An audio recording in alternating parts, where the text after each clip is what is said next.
the minutes of the August 12th committee meeting, including the public hearing minutes. Is there a motion to approve the minutes, I hope? I'll move. Second. Any additions or corrections? Hearing none, the question's on the motion to approve the minutes. All those in favor signify by saying aye. Aye. Anyone opposed, say no. Motion is carried. It would appear that we have no one here who wishes to make public comment, but we'll put it out there anyway, in case anybody for public comment. Hearing none, if there's no objection, public comment is concluded. And you have the payment approval reports before you. Any explanation for those? For land info, it's just some plotter paper, regular phone charge, and invoices for the Baker for the next gen 911 project. And for zoning, all we have is a public hearing notice. Okay. These are the ones to sign. Okay. Oh, I'm sorry. Those are the official ones. So is there a motion to approve the payment approval reports? Make a motion to approve. I'll second. Motion and a second to approve the payment approval reports. Any questions or comments? And one that routing for dispatch that which costs that just to upgrade it to. That's part of the conversion we're doing with hired Michael Baker, Data Mart, to get the data and the system ready for the next generation 911.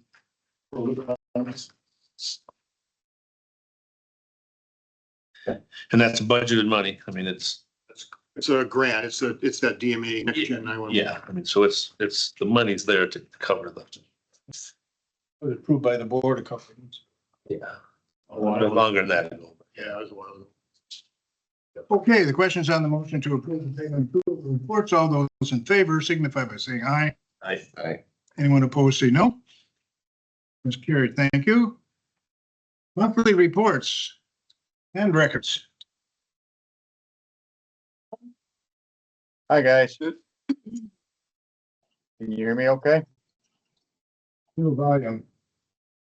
Need a little volume to it? Try it out. Okay, how we doing now? We'll give her another try here. That sounds better. Okay, well, mine will be brief. Not really a whole lot to report. We have been working on addressing. Peyton has went out and we actually did 10 addresses this last month. I have been working with what the DMA is calling the EZNet, which is the cumulative effort moving forward in next gen 911 with Motorola, Flex, Spillman, Intrado, and AT&T. It's all of the PSAP grant that the Sheriff Department got for equipment. Pardon? Oh, there's an echo here in the boardroom. Oh, okay. Well, long story short, it's the grant money that the Sheriff's Department got for equipment and the grant money that we're getting for doing the data and working with them. We're just right now we have provided to Geocom all of the data, and IT and the Sheriff's Department are waiting for the equipment. And once we get that going, we should have a go live date before too long. Other than that, just plugging along with our usual items such as parcel updates and so forth as we get them. That's really about it. Staying busy.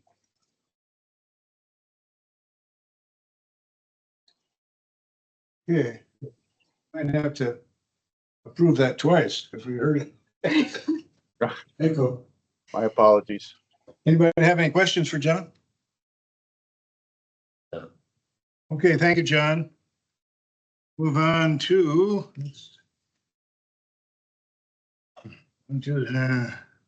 all right, Register of Deeds. Yeah, Mary had a meeting she had to attend today. She gave me a report, real briefly.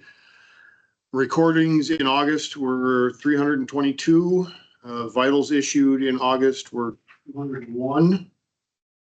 Veteran Honor Rewards Program added 2 new members. Nothing new on the Wisconsin Electronic Recording Council. The WRDA Vitals Committee that I believe she sits on, meeting is set for September 11th. And no concerns and nothing to report on the budget report form she has. Okay, anybody have any questions for the Register of Deeds report? Not? Thank you, Nick. Treasurer's report. Missy? In August, we sold 10 plat books, so year-to-date numbers are 51. And card that went out to landowners in Rusk County. There's a third-party vendor, not partnering with them, that created a plat book, and people were coming in to get this new plat book, and we explained that it's not that we collaborated on. So we did end up selling some of our own 2023 plat books that we have on hand. So we've been explaining to people in the community that we will be doing our own plat book. There is 12 parcels, which are 12 people that are tax deed for 2021. We have a court date set of 9/24 to proceed with the next step in the process. And for 2022 interim unpaid property taxes, there is 127 parcels, which equals about 86 people. So that's about all I have. That's about standard for, yeah. Ask me that next year, maybe. This is my first go around, so I don't know that Yeah, stuff, that's pretty, but they dwindle down and people come in and pay some of them. yeah. Yeah, we have one that he's trying to make arrangements to make. That window is already closed. So I don't know what she's gonna come up with, but we told her she had to have the full amount by the court date in order to save her property. Okay, anybody have any questions? If not, thank you, Missy.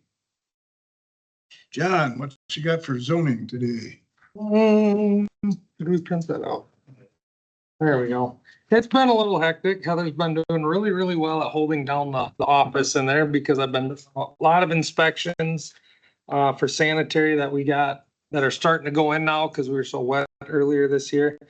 Land use permits are up to 258. Sanitary, we're at 76.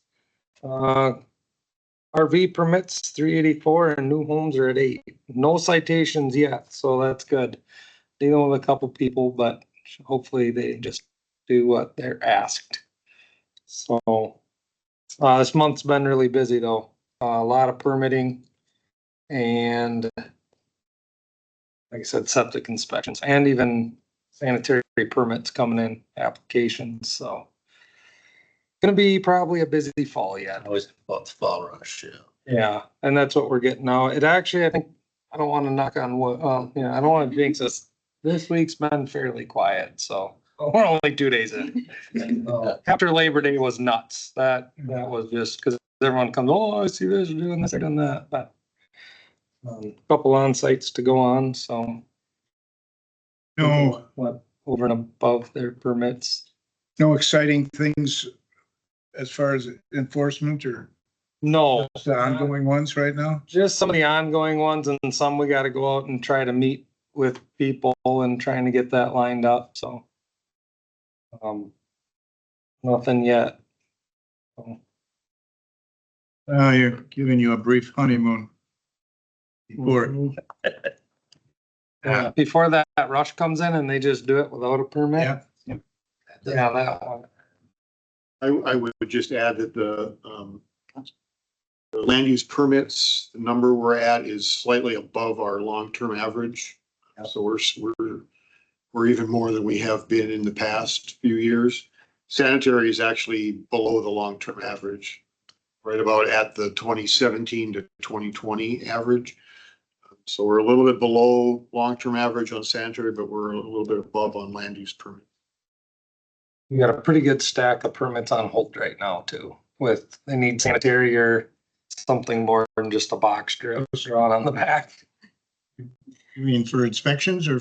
No, just, land use permits that people, they sent in and they either don't have the dimensions or there's 3 or 4. I think we're waiting for sanitary permits to come in with them. So. All righty. Anybody have a question? All right, we'll move on to conservation. Nothing too exciting. We're just treading water, trying to keep day-to-day operations going. I did participate with the community garden on the Flambeau Farm Fun Weekend during the fair. It was pretty successful, I think. Some of the sessions that I did were attended. One of them wasn't, but we did a bus tour, took folks around to three farms that are kind of younger, progressive farmers. And each one of the stops, the farm landowners talked about kind of what their operation is and what they do and some of the progressive things they're doing. And it was a huge success. It got great comments from folks. And on the way back to when we were all done, a number of people on the tour, commented that they really enjoyed learning about everything. And wanted to make sure we were going to do it again next year. Thought it was just a great. That was a real success. That's business as usual. We did get the stream crossing in. Oh yeah, we did get we did install a stream crossing on Devil's Creek. I got that project completed, so that'll be a nice. It was an unimproved crossing that they were using to get to the other side of the stream to manage their woodlands, and so we were able to The get same one or is it a different one? them. You have one of those before? Possibly in the past. I don't know. Yeah, I've been, probably, that's the first one actually I think I've done like this anyhow. So, well, for crossing for For the stream. equipment crossing? Yeah, equipment crossing, just the person land, he's got 90 acres and only about 10 of it's on the side, on the, he can access. So we had to go through the stream. So for recreation use and logging and basically just access to his property. Put in it's 56 feet with, boat landing panels. Oh. Across. Like concrete? Mhm. No kidding. That couldn't have been cheap. I That's guess. cool. Well, it was expensive. Like the panels were 12,200 for 7 of them. Property owner pay for that or this county? Well, through our Devil's Creek watershed grant that Nick gotten a couple years ago now, they pay a portion and we pay a portion of it. So, and then they gotta maintain it. So it's Devil's Creek, called that for a reason. We'll see. I don't think they're gonna move. They're almost 9,700 pounds, but it looks really good. It was put in really well. It's just Devil's Creek is Devil's Creek for a reason. You guys do the engineering too, right? Yeah, yeah. So, Which probably saves them quite a bit. yeah, yeah. Great. Anything else? Okay, we do have a couple more minutes here before our hearing. Do have a CSM review. What can you tell us about that? This one here, it's out on Old 8 Road. I think the lady that owned the property originally split it up into those, you see the 4 parcels down on the bottom. And then that one that's now parceled out with a shed. She's taking approximately 12 acres, 11.69 out and selling that. Guy wants to buy that for, I guess it's an egg field. And then they're splitting out this little piece with the shed because she wants to keep the shed. So the reason why it's goofy is it is zoned agriculture. It's got to be a minimum of 200 feet wide. and then an acre in size, and that top is just over 200. So I'm like, can we just square it off? Like, you know, I common sense to just square that whole line, that south line off, but because of the ordinance and breaking it up, it wouldn't be allowed, so. Cause it would be 6/10 of an acre. So, and I'm like, and we just, like, why can't she keep a different section, but she wants to keep that shed, so. Even though she lives in town. But, so Fitzy, John Fitzel looked at it, I looked at it, everything's good. We got no issues with it because it is, you know, does meet the requirements. It'll just be, it'll get recorded upon approval by you guys, and then Ezra asked me to hold on until his brother inspects it as well. So. Okay, any questions? If not, is there a motion to approve the CSM? Yeah, I'll make the motion. Second it. Okay, there is a motion to approve the CSM for the properties in the town of Flambeau. Any further discussion or comment? Hearing none, the questions on the motion to approve the CSM. All those in favor signify by saying aye. Aye. Anyone opposed, say no. Motion is carried. I have just discovered that the reason I can't hear anybody is because I didn't put in my hearing aids. So apparently, I have a hearing deficit and a memory deficit, so. And I was sitting alongside of them all morning. Oh, mercy. Okay, moving on then to, we want to look at the, maybe we could just do the staffing updates. That will probably take a little bit Oh, longer. okay. The shoreline zoning ordinance update, I can do that. That's- Okay, that's sure. Real Go brief. ahead. I just wanted to let you know, wanted submitted the final draft that you guys had reviewed to the state. The state sent back just a form that we went through where they wanted to match up their language with the statute number in our code. So that made it easier for them to kind of look to see that we had all verified that everything that was in their requirements, where it was in our ordinance and what the code number was in our ordinance. So we went through, did that, matched up all the numbers to everything, and sent that back to them. That was last week, late the week before, and that's where we're at. They have that form. They're reviewing it now. At this point, we'll just wait for them to get back to us with any questions or corrections. So that's where we're at there. It's basically in the state's hands right now. That may take a while It might. if they've got, It More certainly than might. likely. I don't expect to see anything for another month or two. Yeah.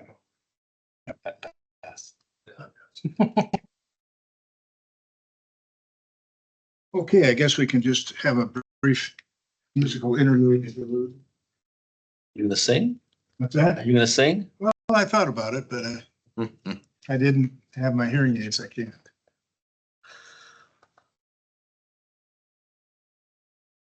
I have another laptop here. I'd play the girl from Ipanema. John, did you get any written comments? Yeah, I got Okay. a few here. Uh, I just got them jotted down, notes taken, so. This is where you make Heather read them. She probably doesn't want to because it's just my little bullet points and they don't make sense to anyone but me. But we usually, if we get written comments, we read them into the records. Well, I guess not written. It was, I should say that. It was just over the phone. Okay. So yeah, nothing written. All right. I guess my own handwritten ones from phone calls.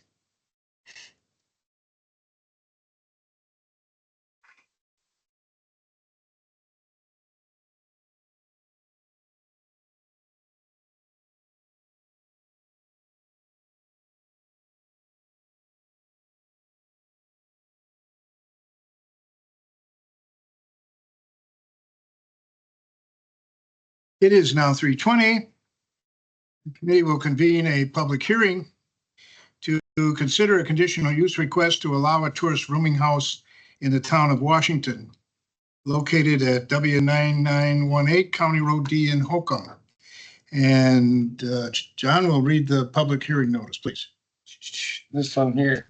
So as noticed, public notice hereby given to all persons in town of Washington and Rusk County, Wisconsin, at a public hearing be held on September 9th, 2025 at 3:20 PM in the Rusk County Government Center, boardroom 311 Minor Avenue East, Ladysmith, Wisconsin 54848.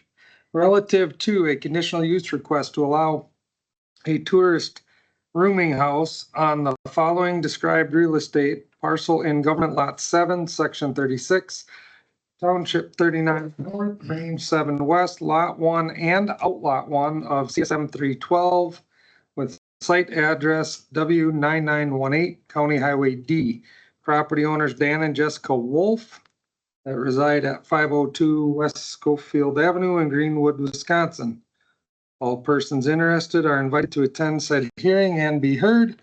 Written comments can be submitted. Please contact zoning department with any questions. We are now in a public hearing, purpose of which is to take testimony and or comments from the public regarding the conditional use request as requested. Our practice is to rotate back and forth between members of the public who are giving comment or testimony in support of the request, and anyone who wishes to give comment or testimony in opposition to the request. We ask that anyone wishing to speak be recognized, address the committee, state your name, and provide us with your comments or testimony. So I'll ask first if there's anyone here who wishes to give any comment or testimony in support of this request. Yes, I'm the owner of the place and just been around the local area there and people have asked me if there was any place to rent or anything around the area for the summer. And I said, I'm not up here all the time. I would be more than happy to rent out my spot at any time. And there's been a couple times like that that I had come across, and being how taxes and stuff come along with that, I figured that would help out with the taxes and for our purpose. We did rent it out at one time for a short 3 years because I wasn't up here, and nobody ever complained about that whatsoever. And they said it was no big deal. And some of the local neighbors said, that's your place. You do what you want with it. You don't ever tell us to do what we do with ours. And I'm like, yes, well, thank you. So. Okay, thank you. Does anybody here wish to offer comment or testimony in opposition to this request? Yes, sir. Yes. Name's Lucas Heineman. I share a property line with the Wolves. And although the letter went out to call in with questions, it also said to write in, but it gave no email address or direction to do that. So I believe I talked to a few of you this week. And I did send an email to D. Willingham. Thank you, sir. That's me. Very nice talking with you earlier this week. That is the email address that I shared with everybody else to write in. A lot of the neighbors commute. It's their vacation homes and they weren't able to be here today on a Tuesday. So any written objections that were sent in would have been sent likely to that email address. I did not receive any. Show you right here that I sent you one myself. What's that? I can show you right here. I sent you one myself. What address did you send it to?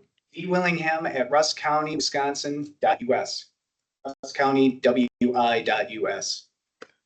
That's my email address, and the only thing I can say is I didn't think to check my spam, but. Well, then I feel that the neighbors are not represented at this point, because I know for a fact several had written in. Let me look and see.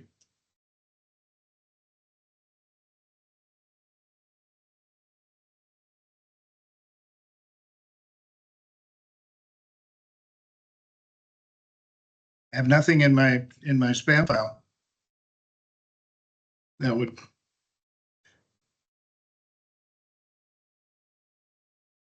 I guarantee you it's not, I did not receive it. Is it possible that we could postpone this for a later date? Not believe that the neighbors were well informed or represented.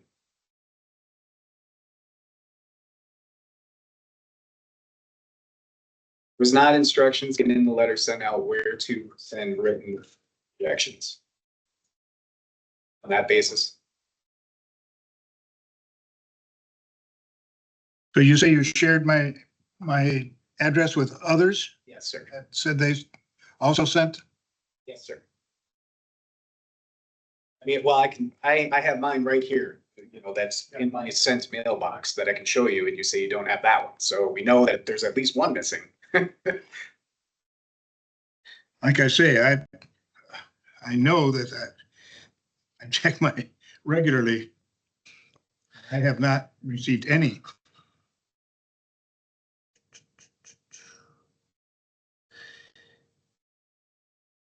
And I could even check, see, I haven't any that are in my spam file or in my, I have been deleted, so. I don't know. Is this the deadline to raise objections? Can it be raised afterward? I go and communicate with others that couldn't make it here today that you did not receive any of their correspondence. Could they then write in or call in, and would that go into the record and into consideration?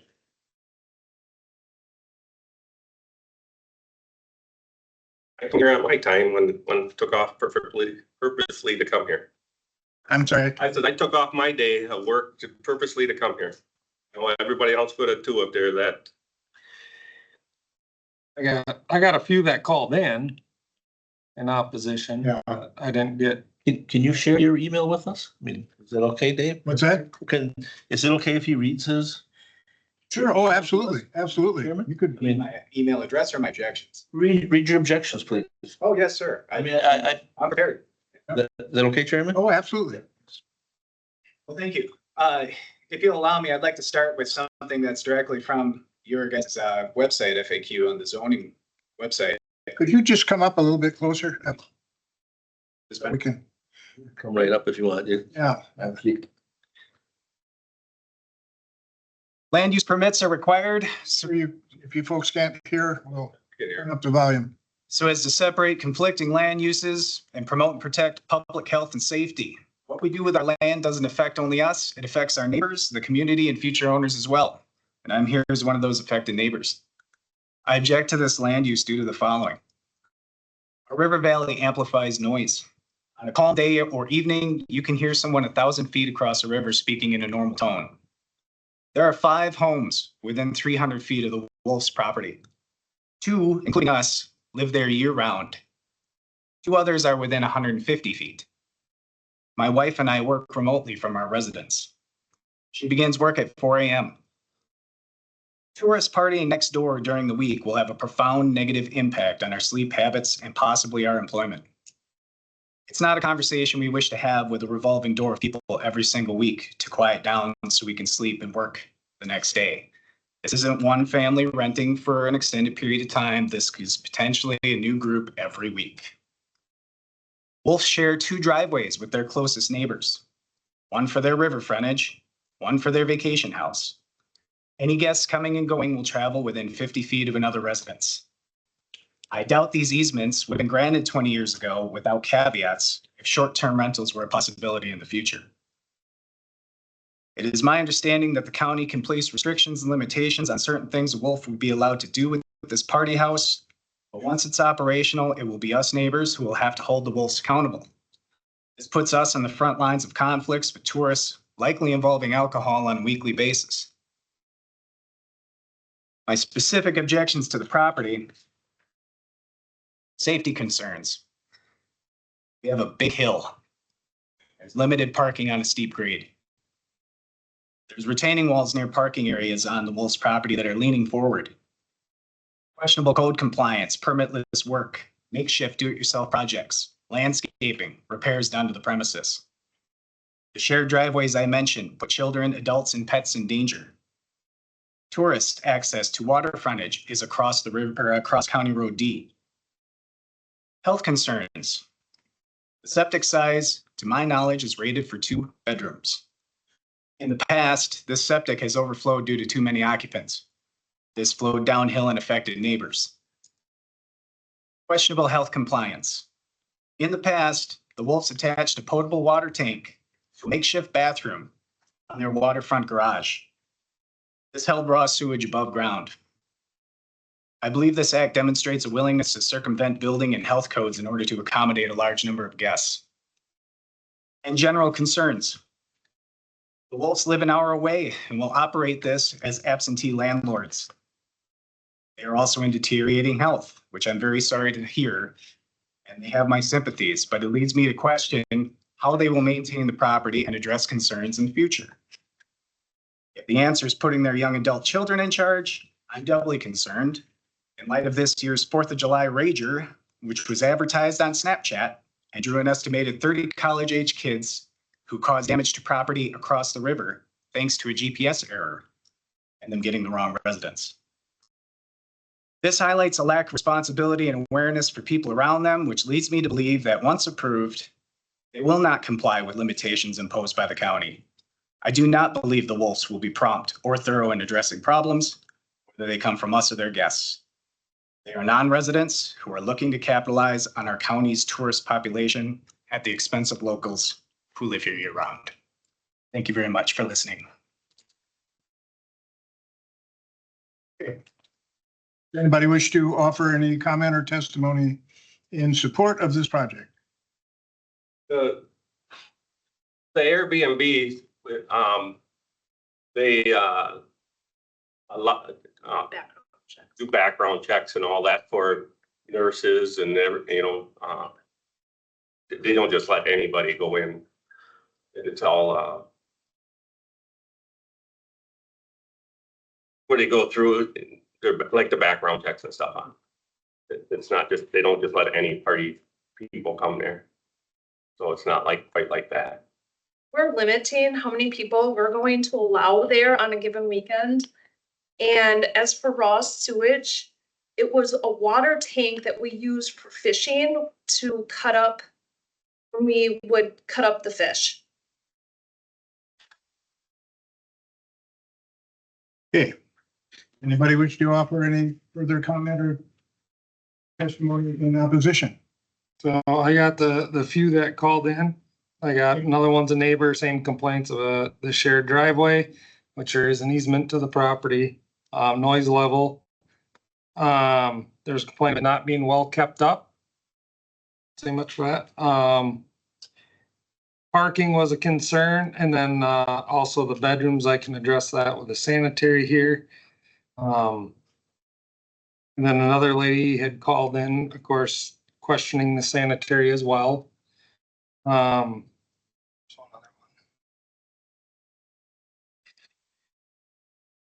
I had 2 call in that had the complaints. A lot of the same, the shared driveway noise complaint and the parking. So I did have a phone conversation with one. I don't know if that was somebody that you spoke to as well. I don't know. And I had suggested, I thought they were going to send written comments to you or to the department. Yeah, I didn't get any.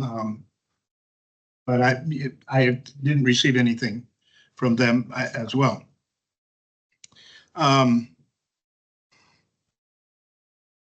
Does anybody wish to offer any further comment or testimony? As for the sewer overflowing, I'm personally not aware of any of that. So I don't know if that had happened at some point in the 3-year period that we had renters. The guy that complained about, I know what that's about. It was some water. It was actually water. It wasn't really it come from the tank, but he's the one that put the whole system in himself.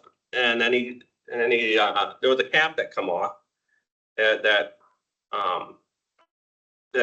got broke up, was hit by a lawnmower, and then it overflowed from that. It was taken care of, and they haven't had a problem or issue since. That's what that was. That was 10 years ago. Overflows tend to come out the inspection pipe.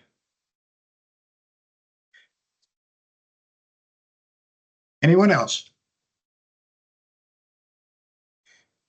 If there's no objection, we will adjourn the hearing and go into some consideration. I think we could begin with the staff recommendations should the committee decide to grant the permit. The staff recommendations would become the conditions of the permit. So hopefully they address some issues that have been raised. So the one issue with all I got as far as, the sanitary is it is built for a 3-bedroom, not a 2. We have that report and that's how, like tourist roomings are, that's determines how many people you're allowed to have at the residence. So in this case, the application was to have for a 5-bedroom, it is limited to a 3-bedroom, which means 6 people plus 2 others, so 8 in total. Also, we do have the pumping record that they have been maintaining their sanitary system. And it is up to date. But the staff recommendations is, of course, approval is based on the plan submitted at the time of the application. Occupancy is based on size of the holding tank / sanitary system and is limited to 8 persons. Operational rules shall be provided that establish guidelines and tenants must comply with regarding but not limited to off-street parking, garbage collection, occupancy levels or limits, fireworks, and excessive noise. So just so you guys understand, this all goes with this. Okay. A local contact person shall be named. The person must be able to respond to the property within 15 minutes. Contact information shall be posted on an exterior wall near the main entrance of the residence and near the public right away with a minimum display of a 8 by 10 or 8-inch by 10-inch. The following must be provided: address of property, emergency contact information for police, fire, ambulance, contact information for Rusk County zoning, owners and local contact person's phone number, maximum number of occupants allowed, property line information. 1 business sign may be placed on the property with a maximum display area of 12 square feet. An annual review shall be completed by the Rusk County Zoning Office upon occurrence of 2 documented violations of the permit conditions or operational rules within a calendar year. The owner shall subject to revocation of the permit. Advertising for the occupancy over the allowed limit is considered a violation. No campers, tents, etc. are permitted. All required local and state approvals and permits shall be obtained, including an operation license from the Rusk County Public Health Department. Refuse and recycling services shall be provided for tenants. Off-street parking shall be provided for a minimum of 3 vehicles. Street parking shall not be permitted. Discharge of firearms and fireworks on the property is prohibited.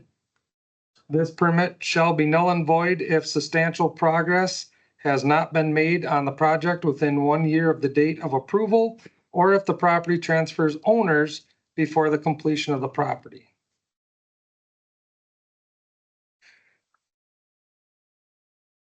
Okay, so a little bit of explanation. I believe that, I don't know the specific times, but it has recently, the state has changed the their regulations for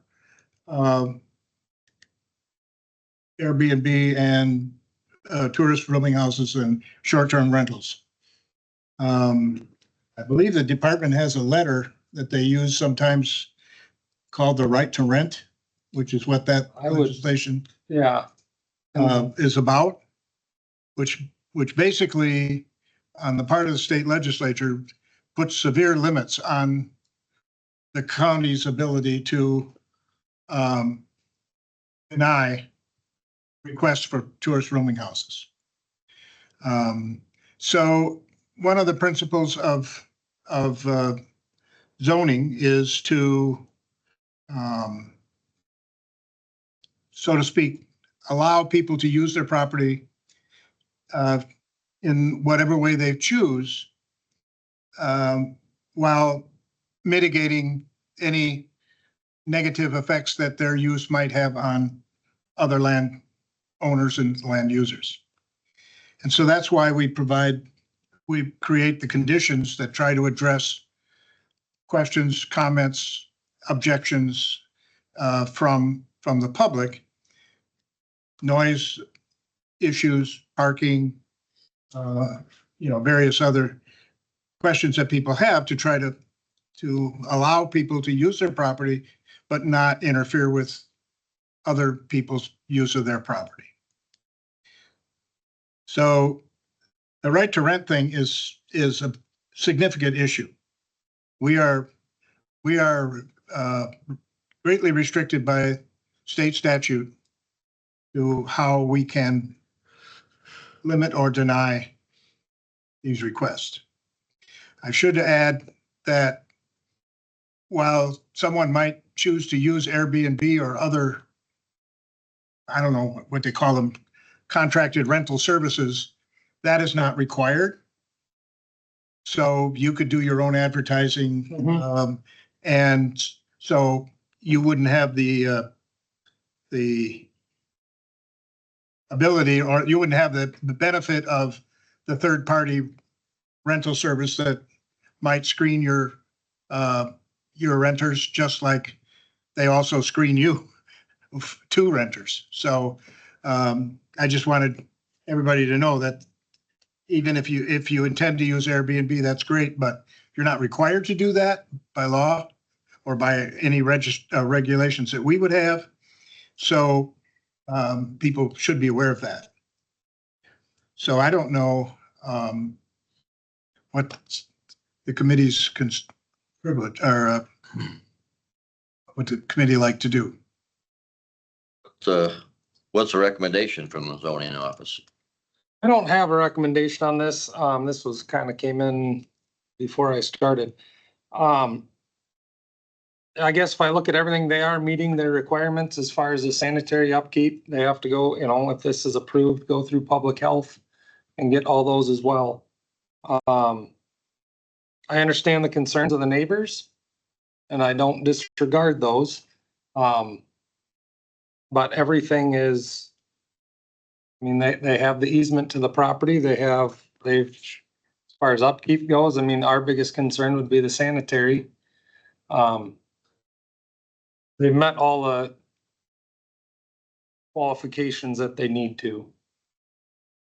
Can you think of any additional conditions that might be? I think we've got, our standard conditions are pretty robust.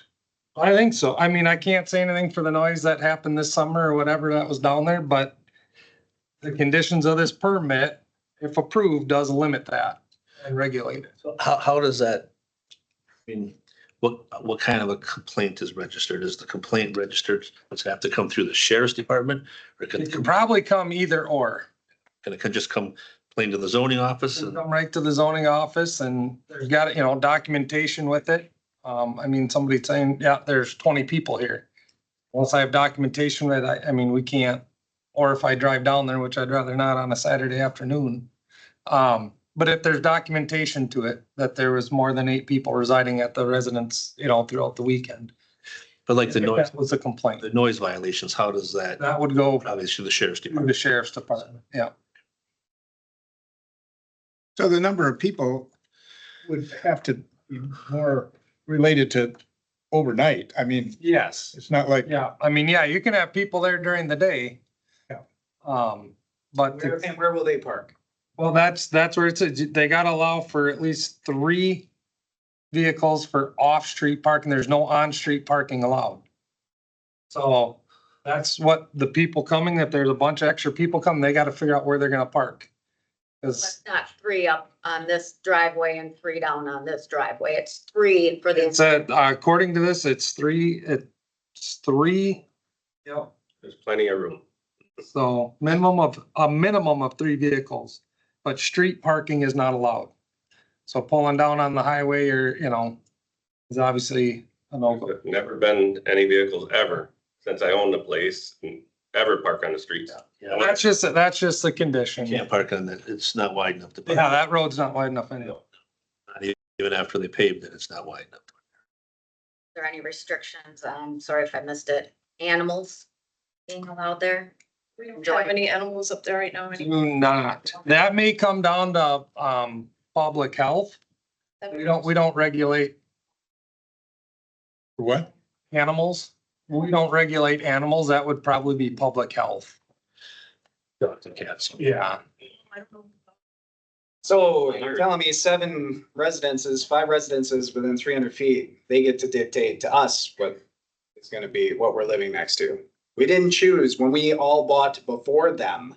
No, you did not. You bought after your dad owned it first. My dad owned in 1989, and they didn't buy next to a resort or a campground or a motel or a frat house. And now you're dictating that we will.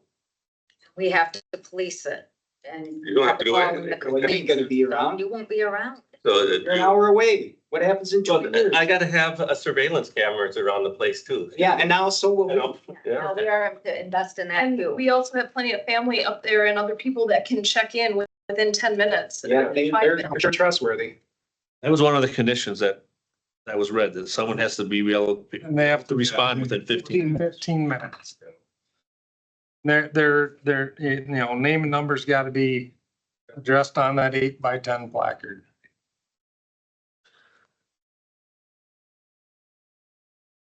Just disappointing that the other emails and written notices were not received.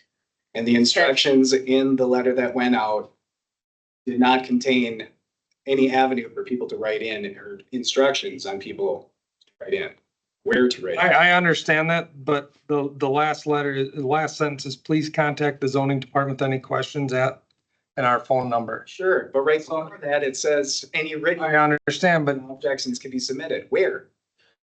so the next sentence stating if you had questions, you could call in, and you called, and I had numerous others call, nobody asked for an email. I mean, I wrote down their concerns, that's what I got them here. But we also have testimony that it is his county email. And I can show you that it went to that email right now.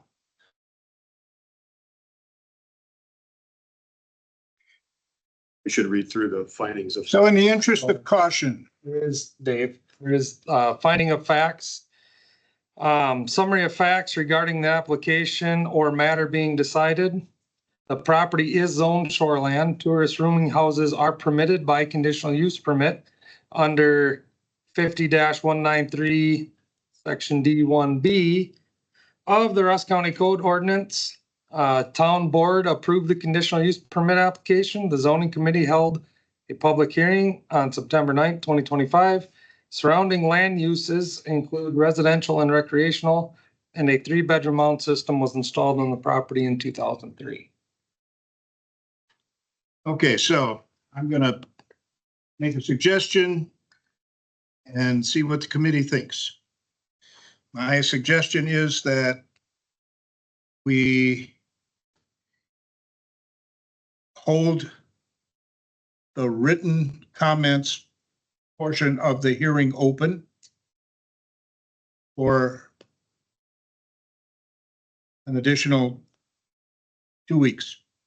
Anyone who wishes to offer written comment can do so for the next 2 weeks. And we will postpone a final decision on the permit to the next regular meeting of the committee. Where can they send the written objections? What's that? Where can they send the written objections? To the zoning office. Straight to the- It's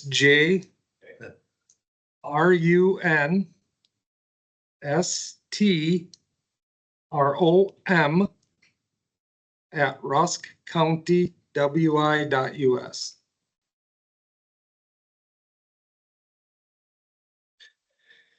And that would go, Restaurant at ruskcountywi.us. Yes. Thank you. and that would go for objections and And support. Support, yeah. Yep. The public hearing portion, however, will not be extended, so we're not going to have another opportunity for oral comments or testimony at that meeting. That portion of the hearing will not be extended, just the written comment. And unfortunately, that would delay a final decision for another month.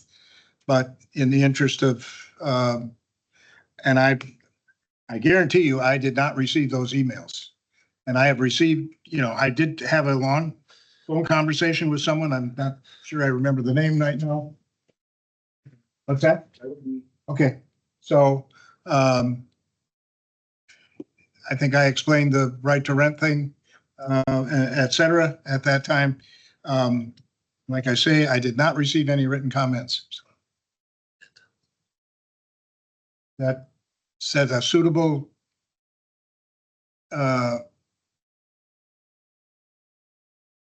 thing to delay, or the committee can override my suggestion.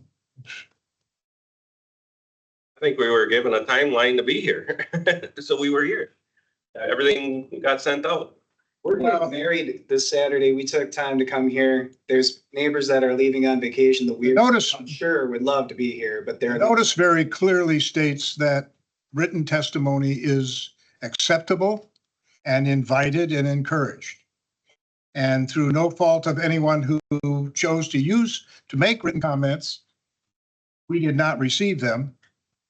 I think it's reasonable for us to postpone a final decision and take that written comments before the next meeting. And we can read them into the record if. But I got questions. So, campers on the property around there, they have campers on their property that been there for quite some time. Is that a deal that's anybody can have campers there, or is it just me? Do we rent them out? I don't know what you do there. I don't care what you do there. I really never We're not care. running a business. We live there. That's family. You live in a don't know the camper? people- And you don't that's know the kinda- people coming to stay at your place. They're upset because they wanted to buy my property at one time, and I said, I don't, you don't need to know that, and I don't care to know that. We're not renting to people. The conditions of the permit are conditions that apply to how you use the property for rental purposes. So the prohibition of campers and tents, et cetera, are for the people that you're renting to. If you have a permanent camper on your property or whatever, that's your business. It certainly would be a violation, however, if you're you have a- including that in the rental. Yeah, well, not even that, within shoreline zoning, if you have a camper set up and used for more than 30 days out of calendar year, you're required to have a permit for it. Now, you can store them on your property, yes, but in the use of their conditions, they're not allowed to have any campers, tents, or anything on theirs if this is approved. What about outhouses? Like porta potties? Yeah. As long as they're being pumped, and there'd be a, contained thing, so, That doesn't get around their occupancy limit. no, they're only allowed to have 8. Absolutely. Absolutely 8. Like I said, if they have, people get together during the day, as long as there's no more than 8 staying there, then.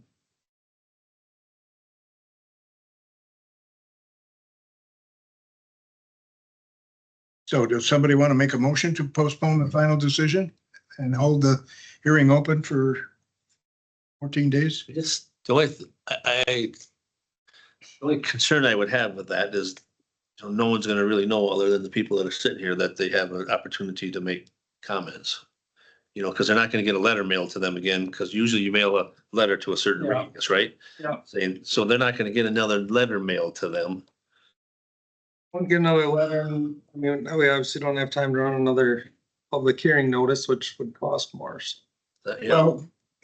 Well, we don't need to have another public hearing. In fact, No, very clearly.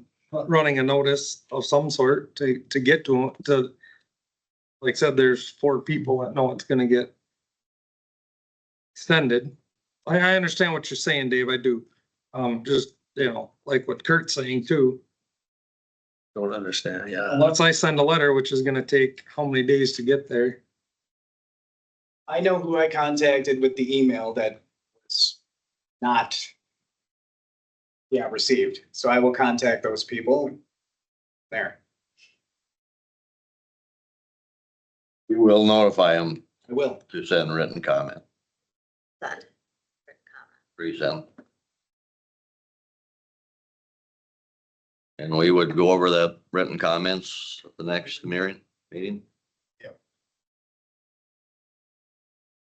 We would read them into the record, but like I say, the public hearing, the public testimony portion would not be Right. continued.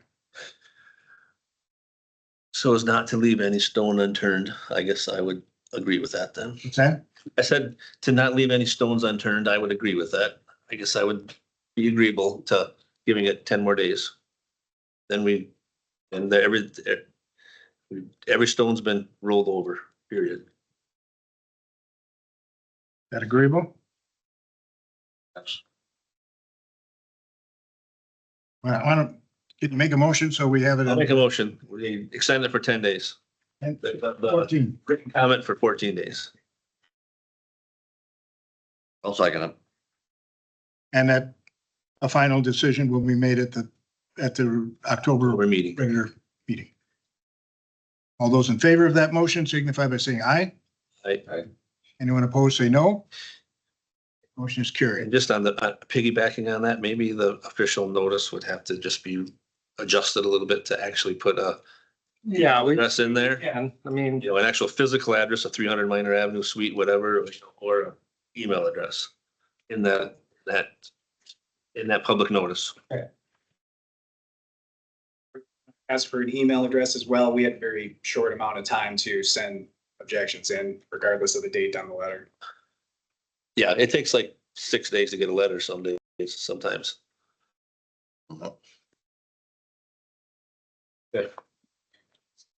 Okay, returning to the agenda, if I can find it.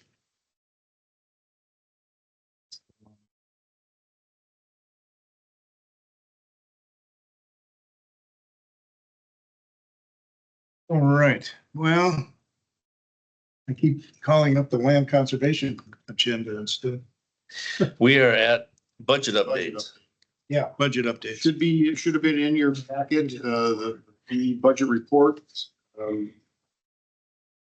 Just going through each one, land information, budget.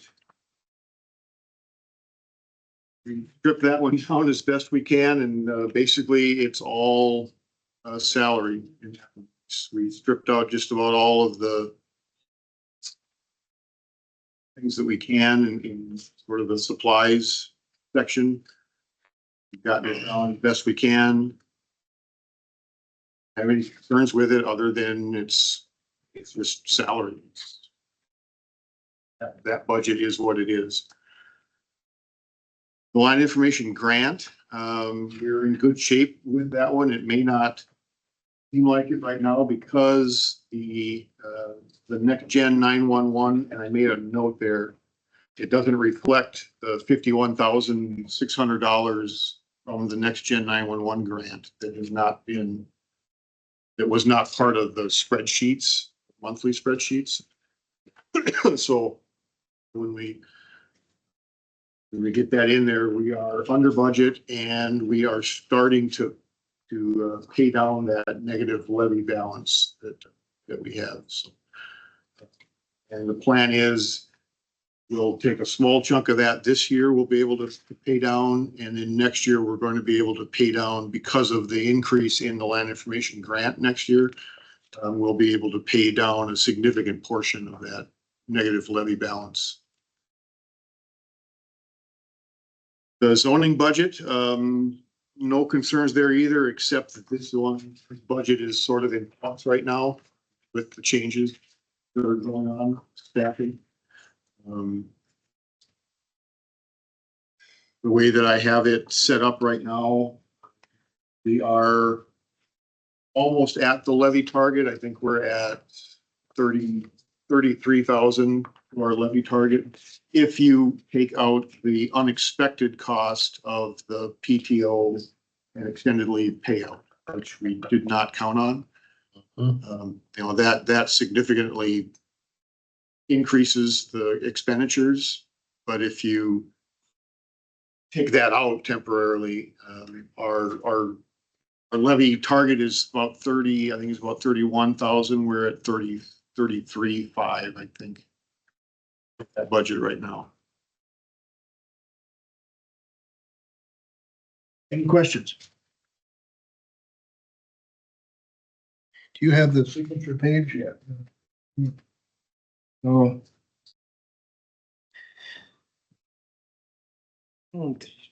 Let the record show that the committee reviewed the budget reports. Any other questions? I am signing them.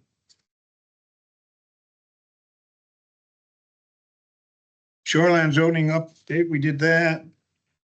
Staffing updates, okay. Okay, a couple of things. One is, of course, we have the two positions open, zoning administrator and zoning technician.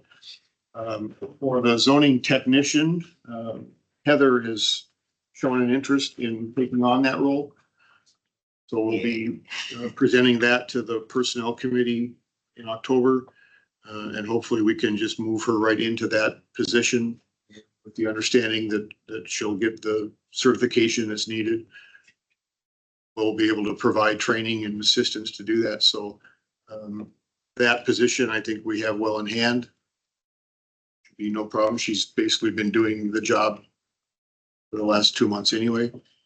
For the zoning administrator, we need to, at a minimum, get an interim zoning administrator in place. I understand that the requirement in the personnel handbook is that when someone takes that administrator role, they start at step 1 for that particular position. Quite frankly, that's an insult. At $30.67, whatever that first step is. And we need to reconsider that. Anybody that has the experience and the training and the certifications that are needed for that position needs to start at a higher rate. And Tell me this again. You say according to the handbook. according to the handbook, when an internal staff member moves into an interim role, they are automatically placed at step 1 Of that. of that new role. It's a lot, I'm not gonna lie. And with not even having, like Heather's been doing great, but you've been here 2 months. So she's learning on the go and learning very fast. There's one person in the office that can sign any of the permits, and there's one person in the office that can do all the inspections. And one person in the office that can do all the phone calls or answer a majority of them. And that's me. And I bet you last day we come back after Labor Day Tuesday, I made 40 phone calls. And the problem is I'm driving around. I think I started that morning probably about 8:30 in the morning. I got back to the office at 3:30.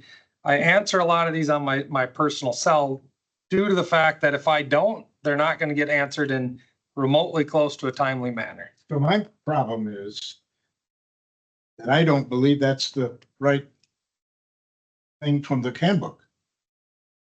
That's what I was told by Ashley.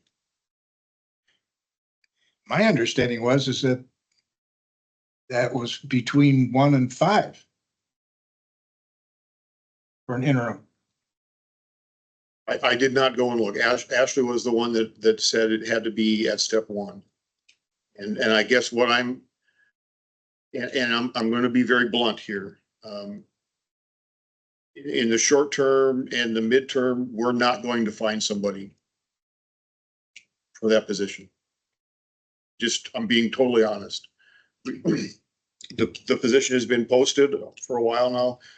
We have one applicant, and that application does not meet the requirements that are listed in the posting. Like John said, that position requires pretty specialized training and experience and certifications. We have somebody in the office that can do all of that right now. And what I would ask is that this committee make a recommendation to personnel to start that that interim zoning administrator position at step 7. Can you quickly get on the website and find the minutes of the last personnel committee? And you can multitask. If a person was to be hired off the street, what would they start at? Do you know? I don't know the range that was listed in that posting. My guess is that they wouldn't start for anything lower than 34, Mhm. 36. Well, that's what I'm trying to figure out. I mean, in order to sign and approve a sanitary permit, you have to be certified and POTS inspection certified. You gotta be able to obviously, understand that your number goes on that, when you sign it. So Mhm. someone off the street that doesn't have it, and I get what you're saying, Kurt. And I know, I don't really think we need to get into comparing counties. And, I understand what, Russ County is Russ County. Dunn County right now is hiring a person to work in the zoning office starting at $42 an hour. And that's not the zoning administrator. I might go apply. But that's down in Menominee, and I'm not going to a big city, and I don't, What's that? Marion County hired an enforcement. I don't know if they called them an agent. All they did is go out and find enforcement issues, as in people doing stuff without permits or whatnot. Report back to the zoning administrator at 36. Interim. I had heard rumor that She turned it down. somebody in Chippewa County was She turned it maybe down. They interested, started at, but they'd be taking a That's the $6 or first step. $7 pay cut just to, and then drive I was sure that an they said hour in or the 45. meeting that they had the flexibility to go between. It's just that's the thing, like I said, Heather's doing a fantastic job at learning, but I mean, she gets bombarded daily with stuff, and then I'm out in the field and my phone's going. So maybe it was the previous. And it's- No. Mhm. Probably not right that I'm using my personal cell, but it's like, I feel like I don't have another choice. And I'm not gonna we need to get me a cell phone, all this. 99% of the people I deal with in land and water have my personal cell anyhow. Just cause it's easier to, Yeah, so it's advertised at 3067 to 3242. That's what's being advertised. I can tell you right now, we're not gonna hire somebody. But to not even offer the highest wage to the That's only the spread 30 to 30 to 32. 3067 to 3242 is what it's advertised at. Is it that one or was it the previous one? A new hire off the street. That would be a new hire off the street. Yeah. Okay, yes. At which step one. most low. people coming in. Low because you have to have all these qualifications that I know you're talking about. I mean, I And just understanding the code, like I've had to catch myself like holy buckets and tell people I got, go back and read. I gotta go learn how to read again. Yep. And just, some problem people that don't want to get permits, I don't know. I don't know how you can do that. Mhm. And then citing the code, and then of course with the shoreland changes, which are all good, and we have them there. But it's, two different places. which code do I read to them then if there's a correction in the shoreland code, the one that's been, the new one submitted, that's what I've been going off of, because that's what it's gonna be. Mhm. So Leave it open for another month. a little bit, yeah, a lot of that, just, What did you come up with up there? Did you find anything? I see that we did approve the interim finance director at step 1, and I was certain that it was step 5, so I'm just totally out of filter here, and Nick says she turned it down. And I thought she wanted it. And there was no recommendation to my knowledge to do anything different than that. And that's why I'm coming to you Yep. guys with this now, is that I think we need to make a recommendation to personnel to start that interim zoning position at step 7, 3330. Versus 30 That versus the 30. versus step 1, which is 3067. Yeah, 30, well, that must be what this is, and then the 32. You say step 7? Step 7. So that would go back to personnel. It's kind of complicated because there's another parallel issue where, we have, I think step 1, 2, step 7 or something is the potential for a new hire. Step 1 to step 5 is what they have listed, right? 3242 was the upper, Yeah. 3242, yes. so step 1 to step 5. And they made an exception in one case, which I thankfully wasn't at that meeting, and then refused to make that exception in another place, and then wanted an exception in another case, and, you know, so it's getting really Well, and inconsistent, and the reality is, I believe that you have to look at each position individually. And each position has its unique requirements and needs, and there are certain positions where you need to go beyond what is in that handbook. I mean, that's just a reality. well, and to what level do you have to, you know, if you're interim, you also have to sort of maintain your current job at some level, right? Yeah, and that's even, I mean, I'll say now that's put on the back burner right now. I mean, we are, as far as that goes, I mean, but I was hoping to get a feedlot in yet this year, and that's probably not gonna happen. But that's not, I won't say it's 100% because of this. It's a cap thing. What level did Yvonne walk out the door at? She was at, 34 or something. she was at step 9 or 10. Either step 9 or 10. I don't know exact.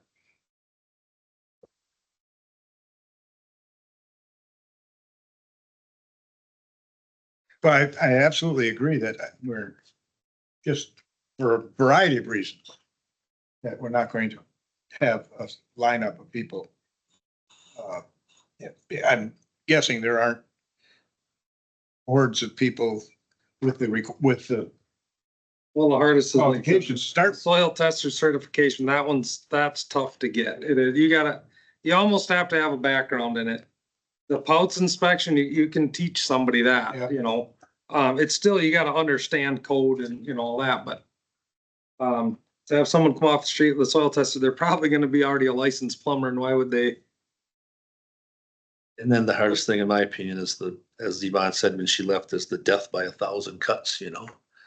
It's just, Yeah, it's- you're just constantly getting, And just constantly getting beat. mentioned that this morning, Yeah. but I would invite any of you to come and spend a day in the I mean, office. we Just constantly. got a sample of what that is like. Like, that's the worst. I don't know, you guys do more tourist rooming stuff, obviously, because I never been to them, but I had a hunch this one wasn't gonna be pretty, because I didn't even, not to really get back on that, but I know Lucas did call me as well. Nobody sent me emails. But I said, if you come to these meetings, you need to have legit documentation and reasons besides, I just don't want it there. It doesn't qualify. And they were talking about the septic, and I said, you need documentation with it. So I didn't, you know, I was almost hoping they had pictures or something, but they didn't. And now we pulled the service report and it's being serviced regularly, so. But that, that is another aspect of that position, is you're dealing with. Yeah, we got, absolutely. Lots of times you're telling people I know, I mean, you're telling them that they can't do what they want to do. On their property. Or you're telling them that what they did was wrong and they have to redo it. Yeah. People don't like to hear that. I've done it for 25 years, I know. You know what? You're the only person that thinks that you don't like to do it.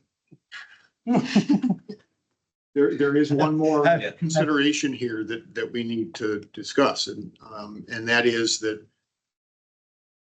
John's been doing a fantastic job helping out. I mean, he's really kept the zoning office moving forward and operational. He doesn't have to do that. He can walk away and say, nope, I'm not taking any zoning stuff. So now we're stuck. And so we either have to contract it out, which will be twice as much as anything on the step chart, or we stop until we get a zoning administrator, we stop issuing land use permits and sanitary permits. So nobody builds anything, nobody puts in any septic systems. Yeah, that wouldn't be good. That'd get I ugly. mean, that is the reality that I'm facing right now. And that's why I'm passionately hoping that we can move this forward at a rate that John's comfortable with, or to take that interim role. Well, after hearing all this, I mean, I didn't realize it, I guess, to this point, but I would certainly be in favor of a recommendation to the personnel committee to set up. I I'm don't just trying to think, from there, but I mean, just trying to think of here, I think, some timeliness here is important, so,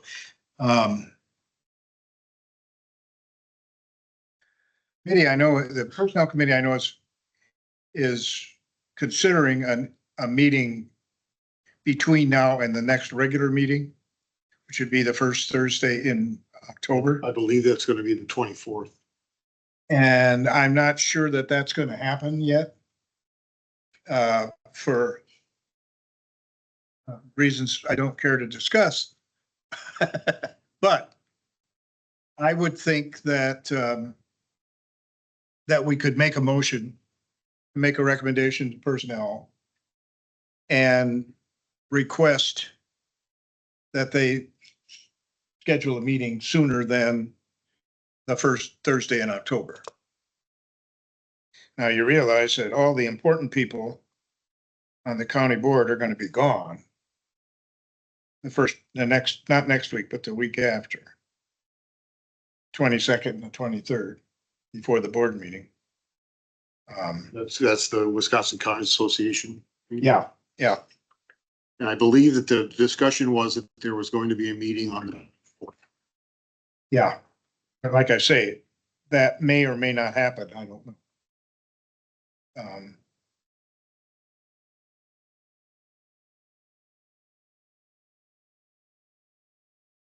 I'm just trying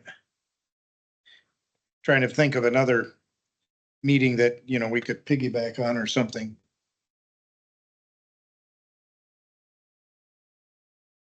well, do we have to?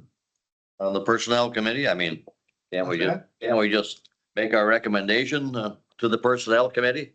I mean, do we actually have to meet with them or?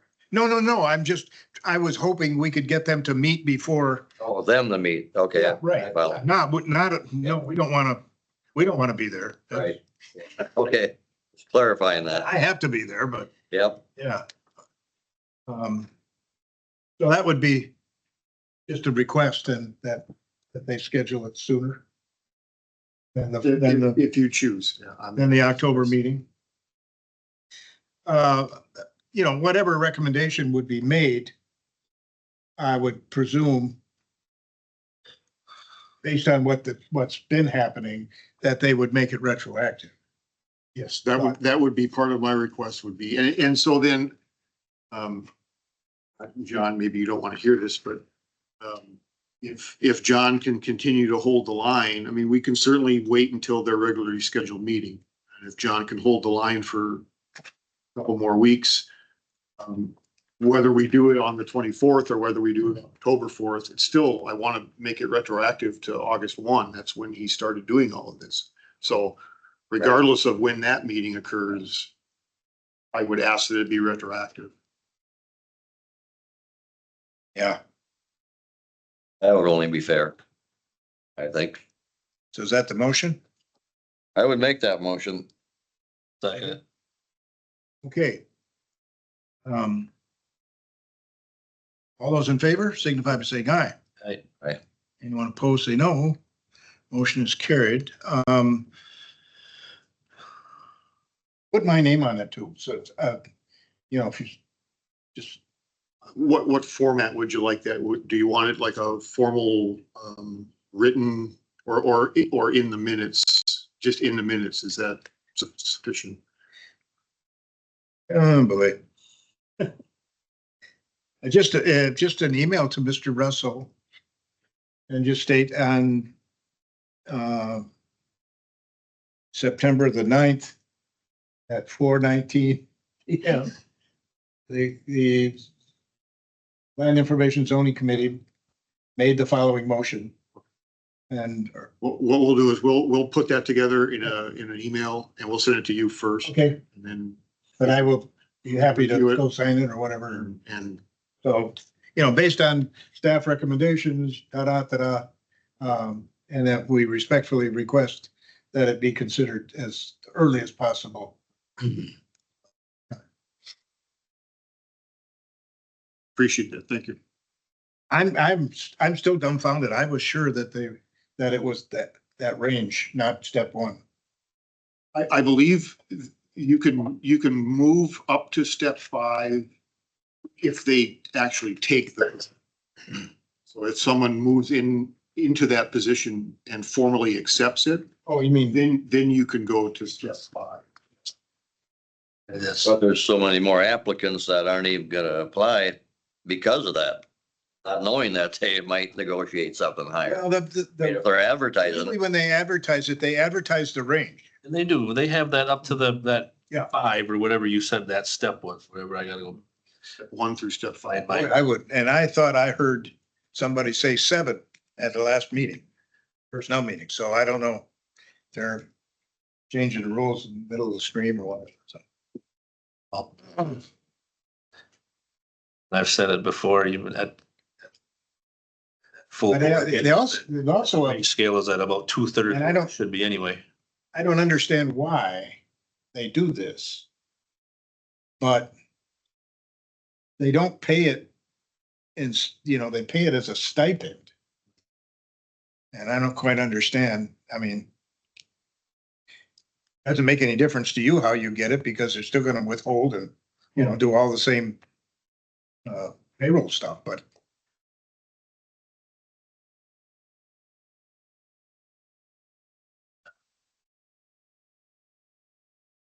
all right, is that anything else? That is it for the agenda. Okay. In the interest of not doing anything else. There's no, I have so the meeting, where was that? I lost my agenda. That said it's gonna be on the 7th or the 8th. the next one, 7th. And don't we usually meet on the second one, which would be matter? yeah, it should be the 15th. But I'm saying I won't be here the 14th, so if you want to meet the 7th, that's good, because the 14th, I'll be rolling into a mountaintop on the 14th, so Where? Colorado. Well, Rocky Mountain High, huh? Get the heck out of here for a couple days. So do you want to leave it and? Well, that's just about as late as you could do it. The meeting anyway.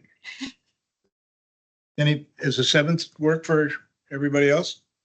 It works for me. I mean, otherwise, I don't care. I know you don't change meetings for just one person, but I mean, I won't be here on the 14th, but I will be here on the 7th, so. I may look like the Hobbs of Hades because I'm gonna have having my eyelids lifted. So So, if we leave it on the Huh? 7th, that would be fine for the 7th. yeah, Okay, probably better. We may not have a quorum. I mean, yeah. yeah, okay. Well, I say I'm having that on the Thursday or the Friday before. So some people say it's a piece of cake and other people say you look like somebody whacked you with a 2x4, but not a lot of pain. Okay, so I put it on my calendar for on the 7th then. Okay, if there's no other, and if there's no objection, we're adjourned.